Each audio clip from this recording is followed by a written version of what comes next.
বিশ্বনবী যে শেষ নবী এটা ওরা স্বীকার করে না।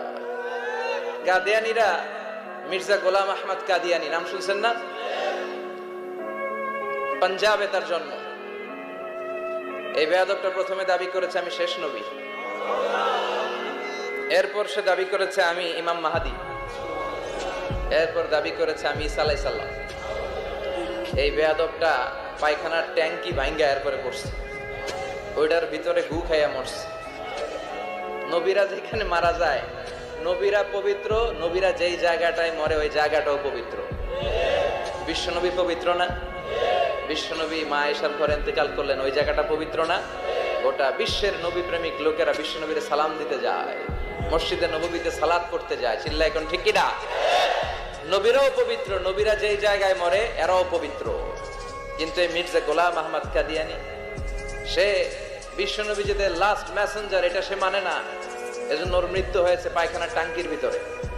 100 বছরের পচা ময়লা গু খাইতে খাইতে ও দুনিয়া থেকে বিদায় নিয়েছে।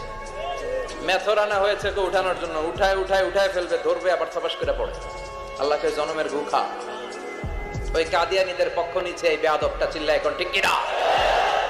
কাদিয়ানীরা এদেশের জনগণ, এদেশেই থাকবে, তবে ওরা ওদের পরিচয় আইডেন্টি ক্রাইসিস নিয়ে থাকতে পারবে না। ওরা হয় বিশ্বনবীকে শেষ নবী হিসেবে মেনে মুসলমান হিসেবে থাকবে, আর বিশ্বনবীকে যদি লাস্ট মেসেঞ্জার হিসেবে না মানে ওরা কোন ধর্মের লোক সেটাও প্রকাশ করে দিতে হবে। চিল্লায় বলেন ঠিক কিনা? আপনার এই বাংলার জমিন, এটা ইসলাম প্রিয়দের জমিন। যে জমিনে আল্লাহু আকবার ধ্বনির সাথে সূর্য উঠে যায়, আল্লাহু আকবার ধ্বনির সাথে সূর্য ডুবে যায়, সে দেশে আর কিছু থাকবে না থাক ইসলাম থাকবেই, আর কিছু থাকবে না থাক কোরআন থাকবেই। এদেরকে প্রশ্রয় দিলে এরা বলে মসজিদ বন্ধ করো, মাদ্রাসা বন্ধ করো, কয়দিন পরে বলবে আজান বন্ধ করো, এরপরে আবদার তুলবে দাড়ি রাখা বন্ধ করো, তারপরে বলবে মুসলমানদের নাম রাখা বন্ধ করে দাও। এজন্য এই আবদার শুনতে মুসলমানরা রাজি নয়। চিল্লায় বলেন ঠিক কিনা?